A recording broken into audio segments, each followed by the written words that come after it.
right, so welcome. So this is the board meeting for Anthem Pets, and we're going to start by going through our goals, what we've got running right now, all of the different projects that we're using. Go ahead. So the purpose for tonight for the board meeting and inviting some key volunteers is to really get a good overview of our strategic plan.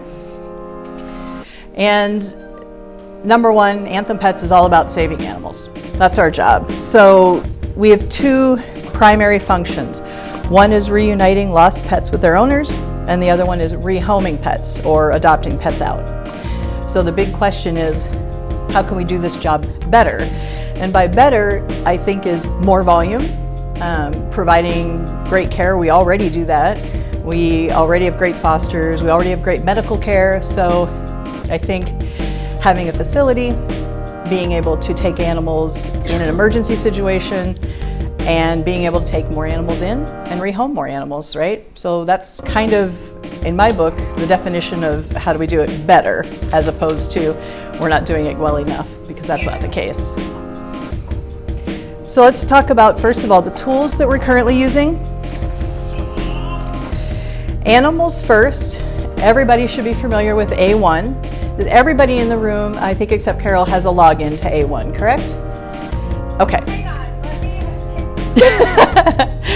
Animals First is our tracking tool for animal care.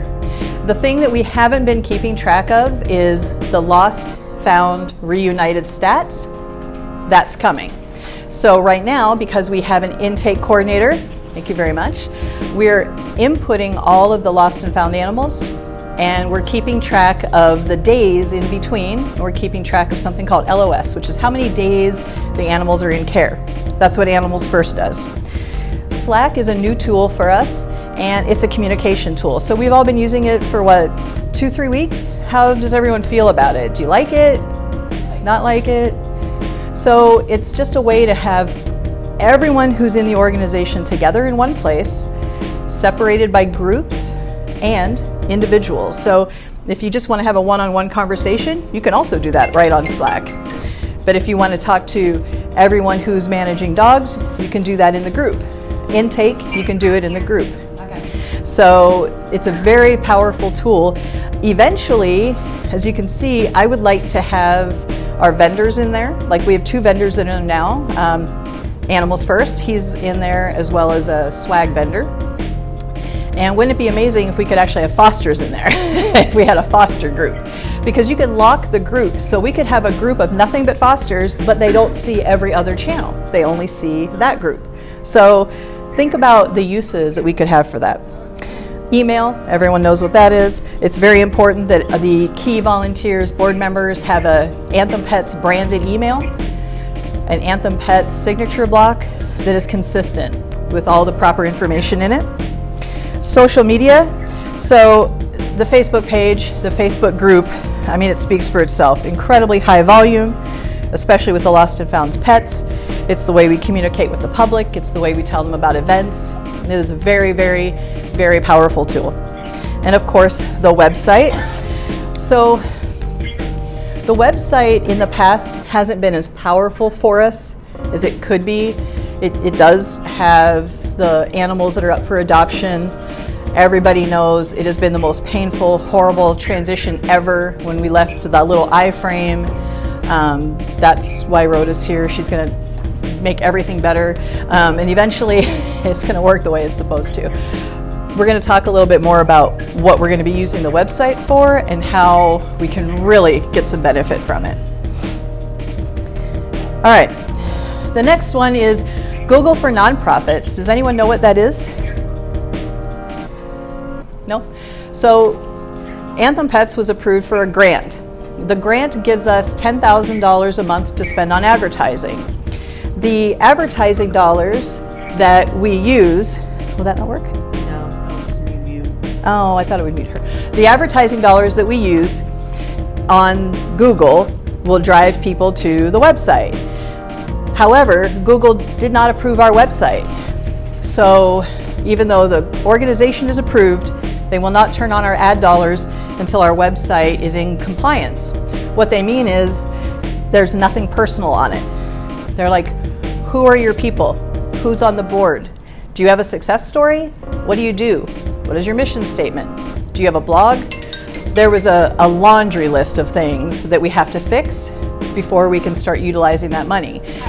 And that $10,000 is huge for our organization. So case studies of other small nonprofits that turn this on, it more than 10 times what they're receiving in donations, more than. So that would be a lot of vet bills we could pay with that money.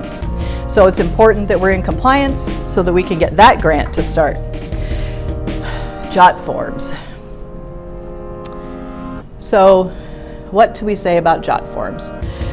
Jot forms is something that was put in place with the website so that people could log on, fill out paperwork.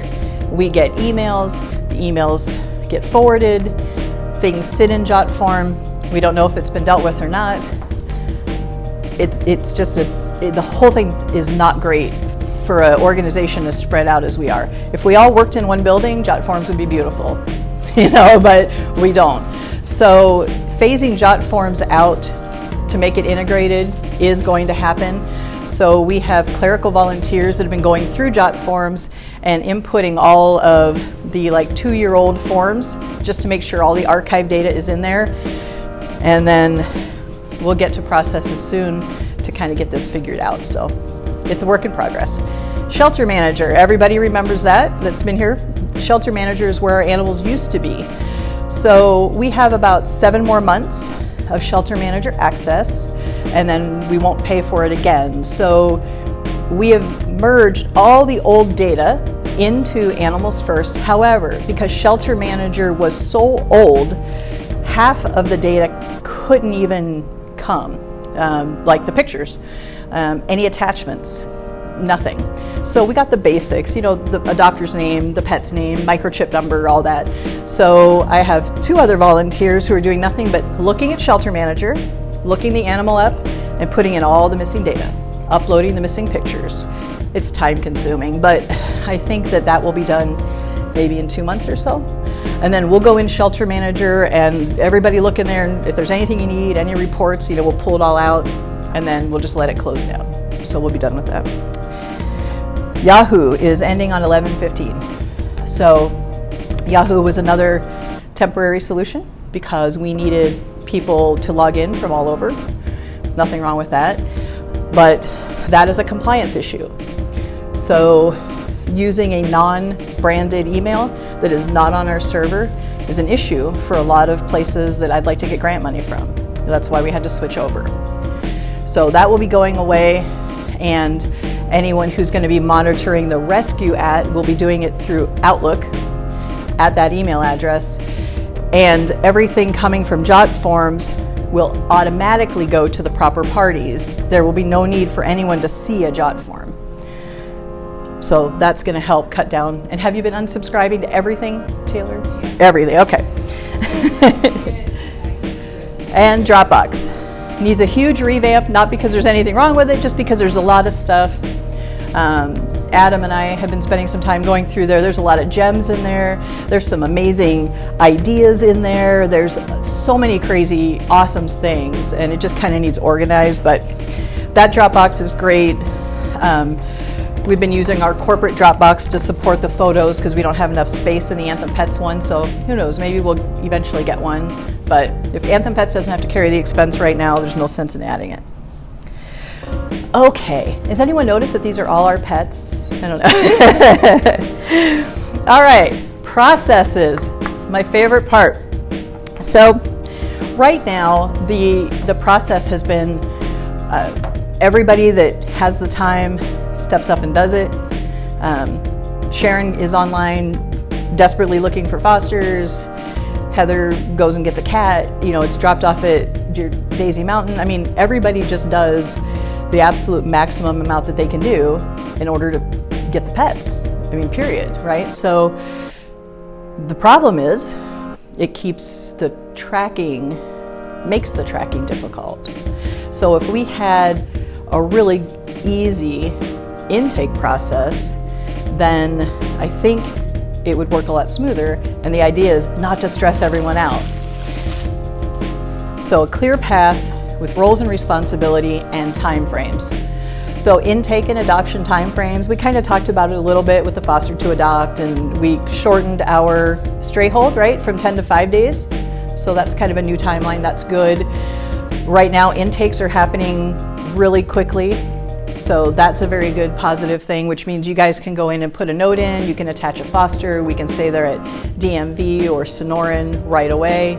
So all those things are positive, but we still have that gap with, there's still a form hanging out in jot form, so you have to like go to 2 places to find out if it's been dealt with, maybe 3, like go to Slack and then ask somebody. So still working on it. So I'm really, really looking for ideas from everyone on how we can make this process very smooth so it doesn't require board touches. And I'll explain why in a little bit.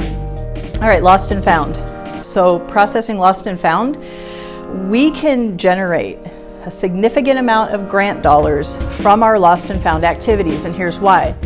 There are 9 rescues in the West that feature this as something that they prioritize. 9. There are 218 grants available for lost and found animal shelters, rescues. Lost and found, it's very specific. What that means is the community knows where to post for a lost animal, the community knows where to go when they find an animal, but we do all the work in the middle.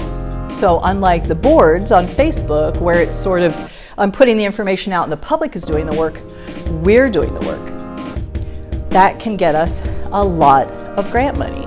Imagine enough to open our facility to temporarily house found animals, for Pete's sakes.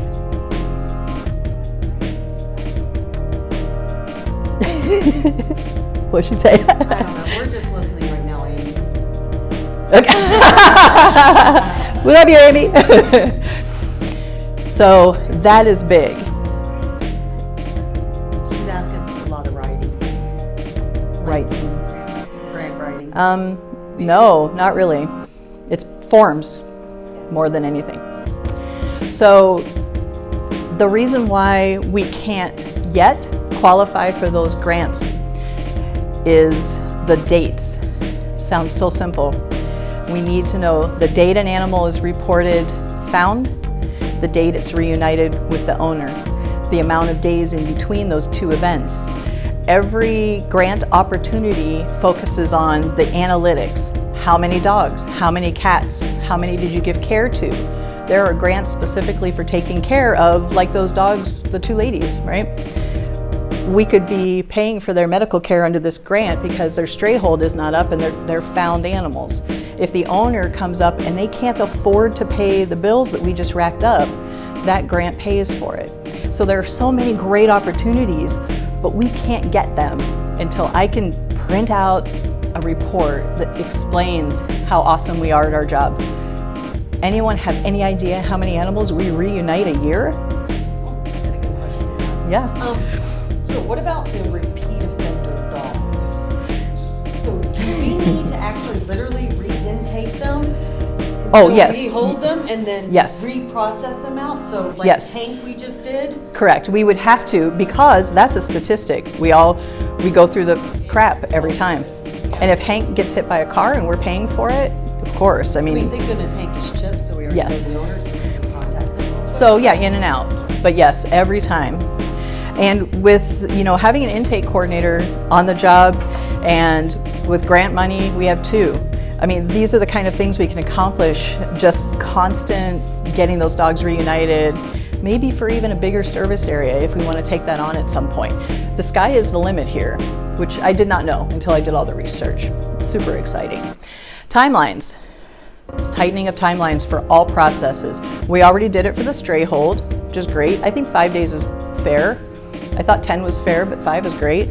Getting an animal in, spayed, neutered, and out, not based on size if they're kittens or puppies, but just a regular animal, really working hard to have a plan in place to get them in as soon as the vet is available, making sure they're healthy, however we want to work it. But we do need a nice, clear timeline for every one of those processes So that is something in development, needs to happen. All right.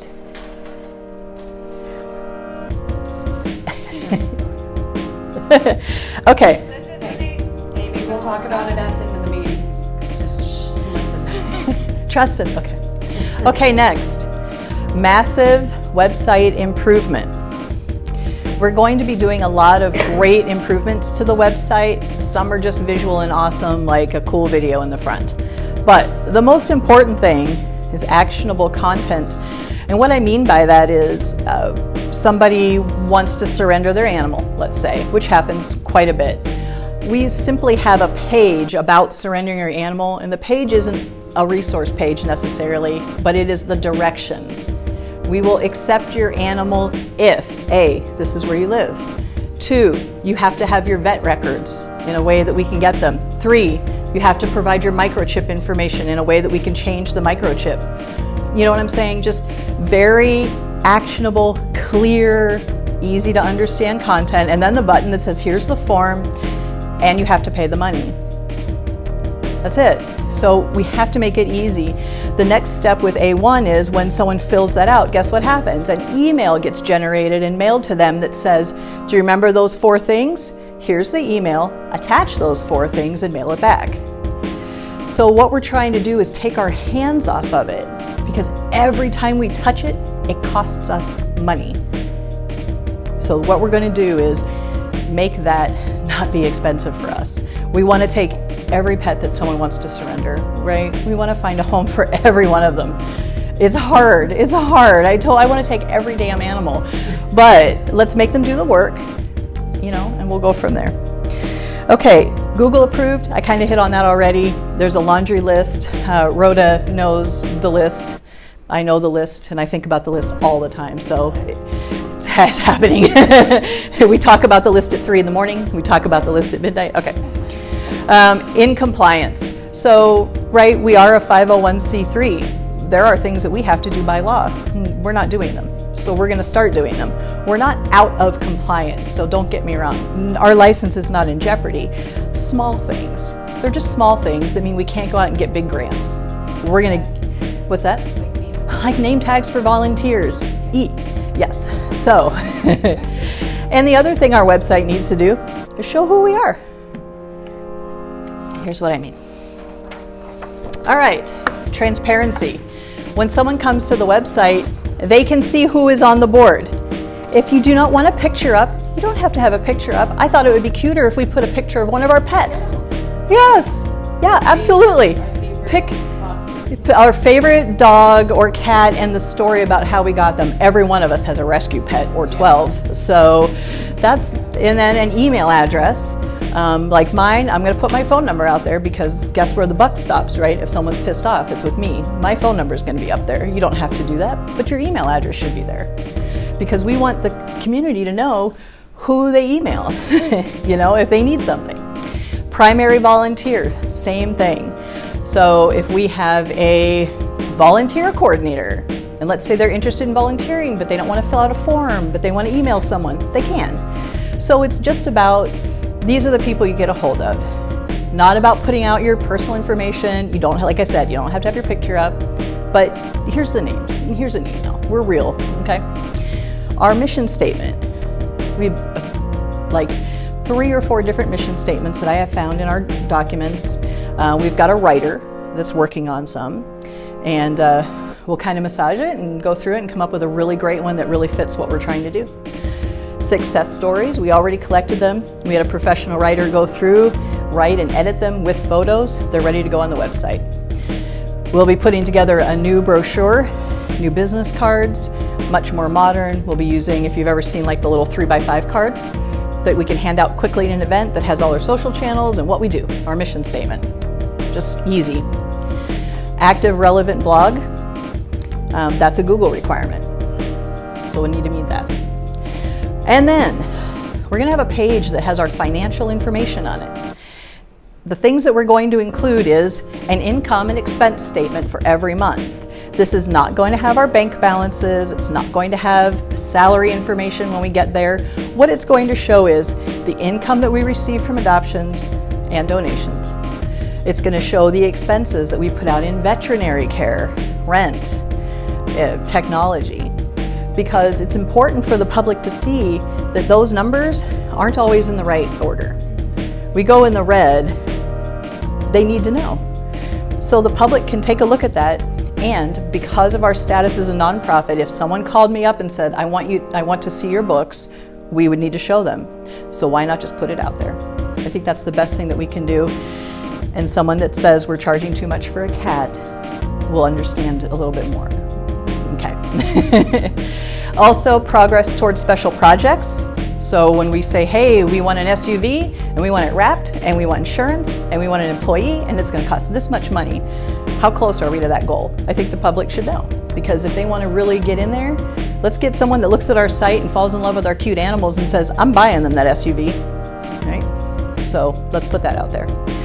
And then any kinds of needs and opportunities for sponsorship, one-off donations, like what Sharon is doing with her donation fundraiser for the dogs, special needs like that, let's have a place so if you want to link to it on your social media, whatever, it's right there. So does all of that make sense? Please give me any other suggestions about what we can do to make our site more transparent and more involved in the community. Okay. Yes, I know, 4 slides to this. Okay. Is she cute? I know. TDs. So, community transparency. Again, events. Make sure we've got really great signage, candle cards, brochures, the ads, our website, everything that we just talked about, and our social media. So all of these things are going to work together so that the public comes out to an event and that great blue and green logo, like they know who we are. They automatically just know because they've seen it everywhere. They can't look on their damn smartphone without seeing an ad from Anthem Pets. So we want them to know who we are and what we do. Okay. All right. Only enough people. So because Anthem Pets has been low on volunteers, the board of directors has been the primary verb of this organization, which means the board has been carrying all of the pressure of doing all of the jobs. And then volunteer positions come and go, people leave, but the board has been carrying the weight. And I think that has caused churn in the board, burnout, because it's so much. A lot of awesome people probably left because the commitment to be on a board actually means a different thing than what we are right now. The responsibility of a board is to drive the goals of the organization. We're a small rescue. For us, that means we do everything from changing the cat litter to working every event to delivering everything. I get it. That isn't where we should be. Have you ever heard the expression, if you work in your business, you're never going to work on your business? It's our job to lead the organization, to come up with the good ideas, to help Adam come up with amazing events, to help the volunteers do what they need to do to be better. So we're building a network of critical staff and volunteers, which is the next section. This is the deepest layer of Anthem Pets. That layer is the workhorse layer. All of these people are managing the volunteers under them. They're making sure that things happen. They are the day-to-day operations. And then our cadre of volunteers comes out to the events, the 2,000 people that are signing up to do gift wrapping. Those volunteers, those are the meat. That's what just makes all those events happen. And of course, the fosters. So I know this kind of turns things upside down from where you've been, but this is the direction that we need to head in. And I think we might be able to get there. So I'm pretty excited about that. Anyone have any questions? Because this is kind of a big deal. No, okay, let's keep going. Almost there, okay. So could everyone agree that we've had issues with overwhelm? So the solution is we have to segment the roles, right? So we are looking for a new vice president. We need a new bookkeeper. We need more board members in general. So right now the dog and cat coordinators are completely overwhelmed. I know we have one assistant. You're really the whole cat job at this point. Yeah, so we need another person in that role. Lost and found, Sharon, I think Sharon and I do all of the roles right now. Looking for fosters, placing the animals, calling the vet, doing, so if we get to the point where we have enough people doing the other things, then Sharon can focus solely on lost found and maybe have an assistant too. No. Or she can just focus on lost and found. Doesn't work well. So intake coordinator, that has been a pivotal role. I know you guys are probably like, whatever, listen, that job allows us, if you ever start using A1 all the time, it allows us to put the notes in the second something happens because she's on it, it's in. The first thing you need to do, there's a note there. Chief Information Officer, Rhoda. So that is an incredibly important role because she is going to be helping us with the entire technology roadmap so that I won't yell at everyone every day. So that's important. Event coordinator, Adam. So he has come in and just done an amazing job. Again, another thing where we barely have time. So can we also find places to have events, coordinate it, find the volunteer? No, that's a pivotal role. Text, voicemail, and hotline manager. Has everybody met Leslie? Never met her. Talked to her? Yeah, fantastic, right? She is on it. So we have no voicemail sitting. We have no text messages sitting. She answers the phone more than I answer the phone. It's fantastic. So I think that if we got one more person in that role, then we could split it out. She's more comfortable doing the text messages than the voicemails. Maybe we give voicemails to one person. The clerical volunteers. So right now there are 6 volunteers and they are so critical. They're doing that horrific work of archiving everything from the old system to the new system, from jot form. They're entering everybody that's ever made a donation. They're adding to the email list. It's just, they're awesome because that work is hard. And then it's going to go away. So then we'll be able to put them in other roles if they still talk to us. So that's good. All right, next, microchip coordinator. Yay. Yes, that's Taylor. So microchip coordinator, incredibly important role. And if without it, like all our dogs would be lost. I mean, it would be bad. So that's a great job. And I think it's a higher volume job. Newsletter, and also she helps with event coordination.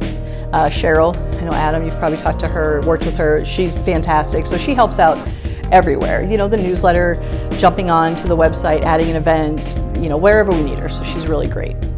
Email monitors and coordinators, we're still going to need probably a person on email. Depending on how tight I can get the system, we probably won't, but we'll see. Pet transportation, we have 2 volunteers that do that. And donation pickup, we have a new volunteer that does that. So right now, we're looking pretty good. We are light on board members, but we're getting there. So these are right now, because of everyone stepping up to these critical roles, it's really making. All right, next. We still need more volunteers. So I'm just gonna throw some of these out. So let's see who we can get. Fewer hours. In my mind, these positions do not require as much as these. I couldn't give you an hour amount, but they're lesser because it's not a constant thing that has to happen. Twitter, Instagram, YouTube, and Facebook. So there's different roles within each social media platform. What social monitoring or social listening has nothing to do with answering direct messages. It has to do with if someone says something on a post, we like it, we heart it, we reply, thank you. Like if someone says shared, right? We give it a little heart and we say, thanks for sharing. That's social listening. So it isn't about a direct program related event. It's thanking people for being on our social networks. It's talking back to them because that's what social media is for. and it's reaching a wider audience. On Twitter, the job would include following other accounts that are relevant to Anthem Pets, a local realtor, a local business that opens, that kind of thing, sharing their content, liking content of other people. That's all part of social listening, and I do maybe 2% of that. So those jobs alone will increase our social engagement numbers dramatically. So those are some social roles. We need a blog coordinator. What that means is you work with the writer that we have hired, and you come up with the ideas for content. Deliver those to the content writer, they write it, you get the blog back, proofread it, and then put it up on the website. I need someone for the personal touch. Who doesn't love an actual real paper thank you card every once in a while? So that is a job that I'm simply never going to do, and it's horrible, and I admit it. I haven't seen a stamp in 9 years. So I think what we need is someone that would be happy to sit down, have some nice stationery that we order, a couple of different types, a big wad of stamps, and we can send them emails and say, hey, this person did something really great. Thank this person for where we had the event. This person gave an incredibly generous donation. This person stepped up and rescued a dog. Like, not just thank you for money, but I mean really expressing how we truly feel to the community. I think that's an incredible job. So I think we need someone just that does that. And then we can email that person, they can take care of it. The voicemail job I already talked about. Event volunteers. So just a reserve of people that the volunteer coordinator can call on when Adam sets up an event and say, here's what we're doing. Speaking of that job, here it is. Volunteer coordinator, fundraising coordinator, communications director. This is the person that gets us press. We were just upstairs in the office looking at Anthem Pets' big bucket of stuff, and like they were in the news every day. We should be in the news every day about something. Just right time. So that's a great job. Texting coordinator. Hey, did everybody get their text about the board meeting tonight? Can you not tell me that that was cool? I'm sorry, right? How cool was that? So we now own software that does that. So we can add a dog foster group. We could add a volunteer group. We could, whatever. You probably saw the post where it's an opt-in. We got 55 opt-ins of people that want to know about events. Just like that in one post. So that's a job as well. Someone that manages that software. And it's PC based, so you can do it, I don't think, on your phone, which is kind of funny, but sort of ironic. Okay, passive donations coordinator. We're doing some of this now with the Amazon Smile program, but we definitely can get involved in more programs. An executive assistant to the board. This is the position that we want to become the paid position, the first paid position. A community partner coordinator and a sales coordinator. So we have 2 companies creating the most incredible clothing for Anthem Pets that you have ever seen, including beanies, hats, keychain, these ridiculous, awesome shirts, with cool sayings and bling on them and just amazing stuff, like clothes that you want to buy because you love animals that just happen to give us money. So it's just like Sharon's shirt. What's the place that you like? Arm the Animals? Just like that. So you buy the shirt because you love the shirt. Love this. I know. All right, let's go to the next one. All right, here it is. This is what I would like our goals to be. So please, when you take this home, think about it, ruminate on it, because these are the numbers. We've already begun phase 1, obviously, but I think now that we have a lot more volunteers, and if we continue to fill those roles, I believe that we can finish phase 1 out by March 31st, so Q1. Okay. Phase 2, dramatically increase continual monthly giving and fundraising. So infrastructure, right? That's there. Okay, now let's put it into second gear. Let's really start increasing what's going on. Let's get some staff hired. Let's get those big grants in the door, and let's build our business plan. So Q4, the end of the year, we need an advisory board. These are board members that don't do work. I know that sounds really horrible. They don't work in Anthem Pets, but they advise us on Anthem Pets. So business leaders, people who have run large foundations or charities, people who, when we sit in a room with them, give us advice that we want to listen to. That's what an advisory board does. Not all advisory boards are free. So we might have to be in a position where we can afford to pay different members of an advisory board. That's just the way it works. So, but that's so important for sustained growth. Rewrite the corporate charter to include a physical location, which is not in our charter now. And then we start building funding for that plan to get us into that building. And then we're standing out in front of a nice building, cutting a big blue and green ribbon in January 2, or maybe 3 in case we're really hungover. So does everybody just at first glance think that that's a doable plan? Too aggressive? I'm thinking of building by 2021. Meaning we wouldn't have it until 2021, but if we shoot for it and we get it in June of 2021, we're still gonna be really happy. So but nothing, it's a foundation. Nothing can happen here until that happens. Nothing can happen there until that happens. So we're working toward it. That's the steps. And so based on that, please stay calm. So we are going through massive change, true. The technology, some people can, adjust on the fly, some can't.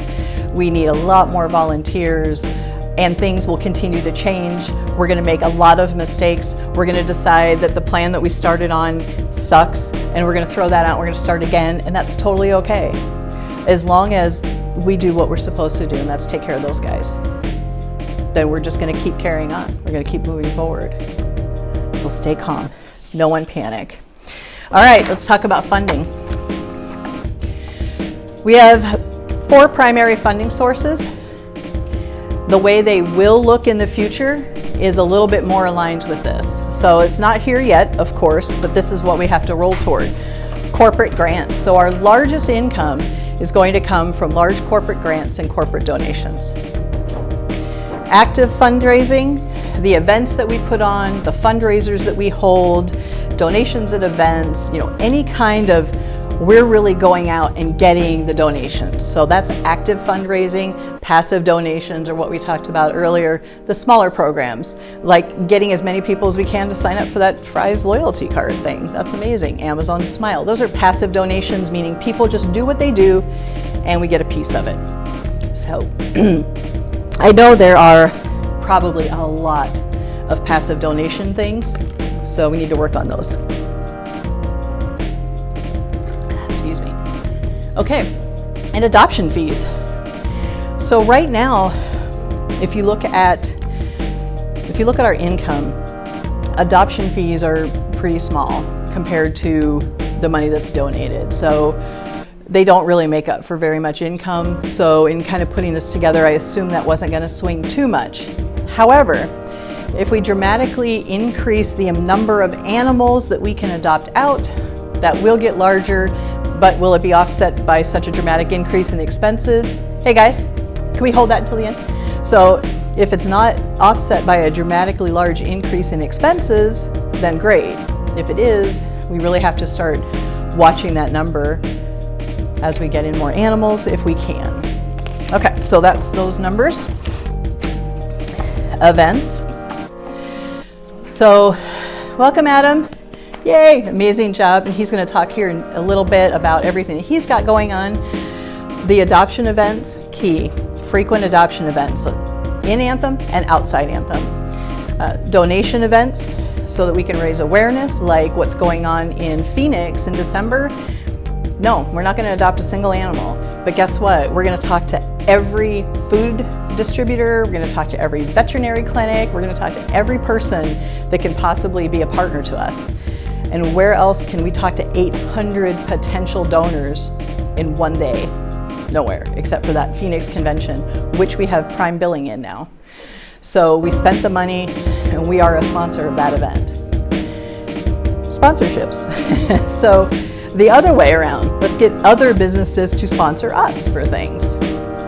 and then the community regular fundraising events. And that is really a kitten. That is not Photoshop. That's one of our kittens. Isn't that crazy? So, so a lot of different events. Now, Adam did not sign up to be the donation event coordinator, but he's kind of taking that on right now, and we're going to give him some help for sure. So that is my overview, and I wanted to print these out for you so that you could, write notes on it, take it home, come up with ideas, email me, hit me up on Slack, talk to the other members of the board, talk to volunteers, and come up with more things that we can do, because we just want to be as good at our job as we can be so that we can save even more pets.